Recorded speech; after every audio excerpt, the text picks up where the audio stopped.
আসসালামু আলাইকুম বন্ধুরা, নতুন এক আয়োজনে আপনাদের সকলকে স্বাগত জানাই। আজ একেবারে ইউনিক মোচার এক নিরামিষ রেসিপি আপনাদের সাথে শেয়ার করব, যেটি একেবারে ভিন্ন রকমের ও ভিন্ন স্বাদের খেতে হয়।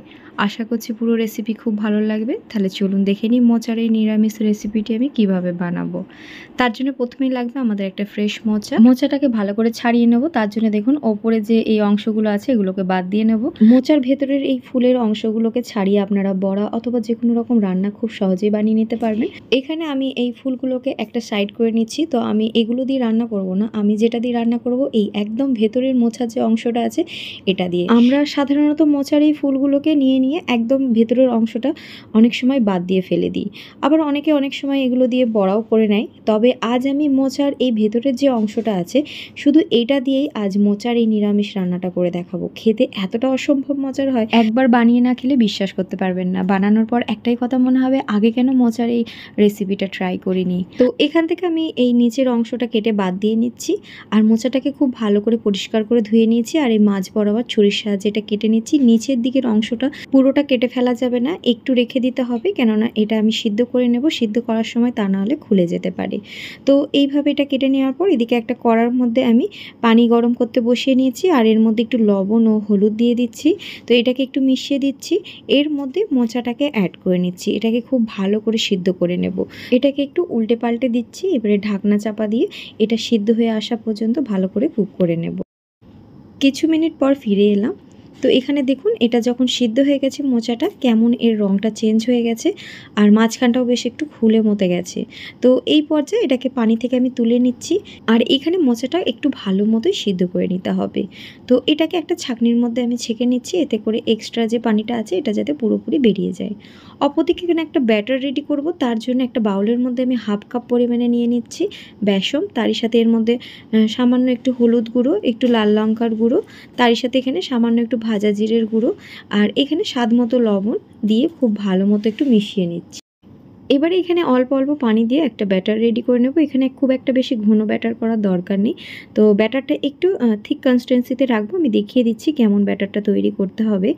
আশা করছি দেখে বুঝতে পারছেন ব্যাটারটা কেমন করে নিয়েছি। একটু ওরই মধ্যে পাতলা করেছি। ব্যাটারটা এখানে মোটা করলে কোডিংটা মোটা হয়ে যাবে, তো খেতে খুব একটা ভালো লাগবে না। তার জন্য একটু পাতলা ব্যাটারটাই রেডি করে নিতে হবে। তো অপরদিকে দেখুন এখানে একটা কড়ার মধ্যে সরিষার তেল নিয়ে নিয়েছি। আর তারই সাথে এখানে দুটো আলুকে ঠিক এইভাবে কেটে নিয়েছি।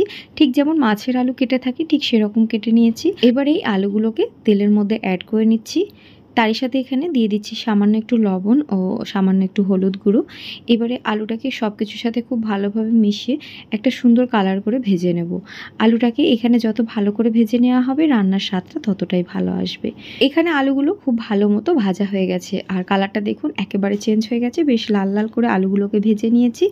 এই পর্যায়ে আলুগুলোকে তেল ঝরিয়ে ঝরিয়ে তুলে নেব। মোচা খেতে যারা একদম পছন্দ করেন না নিরামিষ এই মোচার রেসিপিটি, তাদেরকে একবার বানিয়ে খাওয়াবেন। আশা করছি খাওয়ার পর সে কল্পনাই করতে পারবে না এটা মোচা দিয়ে বানানো। খেতে এতটা অসম্ভব মজার হয়। এখানে মোচাটা যেটা সিদ্ধ করে নিয়েছিলাম এটা খুব ভালো মতো ঠান্ডা হয়ে গেছে একটু। তো এবারে দেখুন ছুরির সাহায্যে এটাকে 4টে ভাগে ভাগ করে নিচ্ছি। এদিকে যে বেসনের ব্যাটারটা রেডি করে রেখেছিলাম এখানে মোচার একটা টুকরো অ্যাড করে নিচ্ছি আর খুব ভালো করে এটাকে একটু কোডিং করে নেব। বেসনে ভালো করে কোট করে নেওয়ার পর এগুলোকে তেলের মধ্যে একে একে দিয়ে নেব। এখানে আমি সরিষার তেলেই সবগুলোকে ভেজে নেব। তো একে একে দেখুন আমি এখানে বেসনে কোট করে 4টেকেই দিয়ে নিয়েছি। তো কিছুক্ষণ এক পিঠটা রাখার পর তারপরে এগুলোকে আলতো আলতো করে উল্টে নেব। আর এখানে দেখুন এই বেসনের কোডিংটা খুব হালকায় এইগুলোর ওপর ধরেছে। এতে করে কিন্তু এটা যেমন মুচমুচে খেতে হবে, রান্নার পর মোচাগুলো খেতে বেশ মজার লাগবে। তো এগুলোকে উল্টে নিয়েছি। ঠিক এইভাবে একটু কিছুক্ষণ আবারও রেখে দেব। উল্টে পাল্টে এগুলোকে একটু হালকা করে ভেজে নেব। তো দেখুন এখানে এটা ভাজা হয়ে গেছে। তেল ঝরিয়ে এই মোচাগুলোকে একটা প্লেটের মধ্যে তুলে নিচ্ছি। বেসনের কোটিংটা হালকা হওয়ার ফলে মোচাটাও খুব ভালোভাবে তেলে ভাজা হয়েছে। এদিকে একটা মশলা রেডি করে নেব। তার জন্য মিক্সার গ্রাইন্ডারে একটা বড় সাইজের টমেটো কুচি নিয়েছি। তারই সাথে এখানে কয়েকটা আদার টুকরো অ্যাড করে নিচ্ছি। এখানে দিয়ে দিচ্ছি হাফ চা চামচ গোটা ধনে। তারই সাথে এখানে 1 চা চামচ দিয়ে দিচ্ছি গোটা জিরে। তারই সাথে এখানে 2 চা চামচ পরিমাণে টক দই অ্যাড করে নিচ্ছি। তো এই সব কিছুকে খুব ভালোভাবে একটু গ্রাইন্ড করে নেব।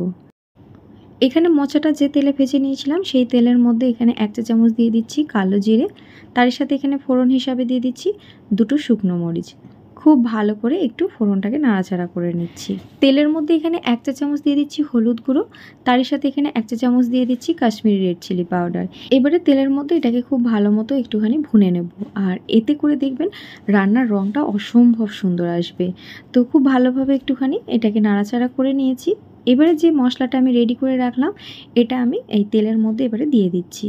এবারে খুব ভালো মতো এটাকে কষিয়ে নেব, আর মিক্সচার গ্রাইন্ডারের যে জারটা আছে তার মধ্যে একটু সামান্য পানি দিয়ে এখানে অ্যাড করে নেব। আর এখানে মশলাটাকে খুব ভালো মতো কষিয়ে নিতে হবে।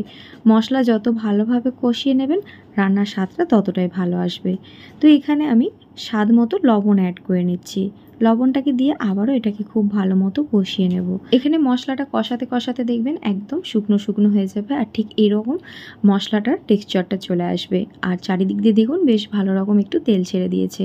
মশলাটা দেখে বুঝতে পারছেন কতটা সুন্দরভাবে কষিয়ে নিয়েছি।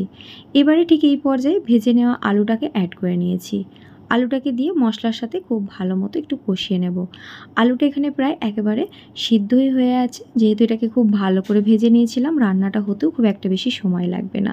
মশলার সাথে আলুটাকে খুব ভালো মতো কষিয়ে নেওয়ার পর এখানে একটু পানি অ্যাড করে নিচ্ছি। একটু ডুবো ডুবো করে পানিটা দেব।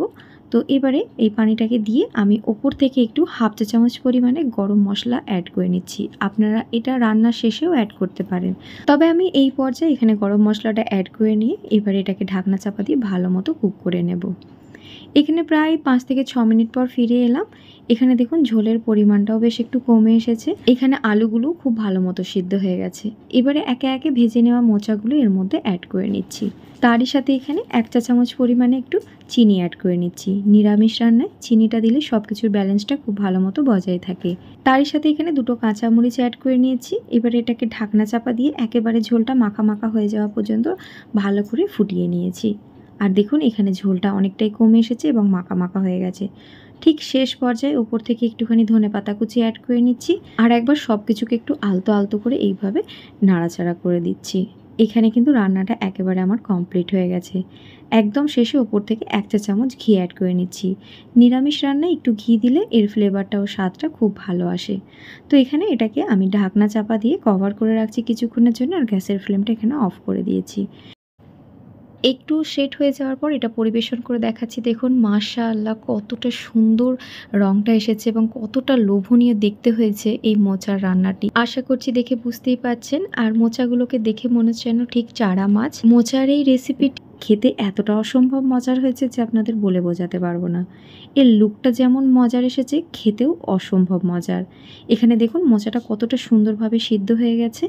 গরম ভাত, রুটি, পরোটা যাই দিয়ে খান না কেন এই রান্নাটা খেতে দারুণ লাগবে। আশা করছি আজকের এই মোচার নিরামিষ রান্নার রেসিপি আপনাদের ভালো লেগেছে। ভালো লেগে থাকলে অবশ্যই এইভাবে একবার ট্রাই করবেন, আর রান্নাটা ভালো লাগলে আমাকে সাপোর্ট করে আমার ভিডিওতে অবশ্যই একটা লাইক, শেয়ার, কমেন্ট করে দেবেন। আজকের মতো আসি বন্ধুরা, আল্লাহ হাফিজ।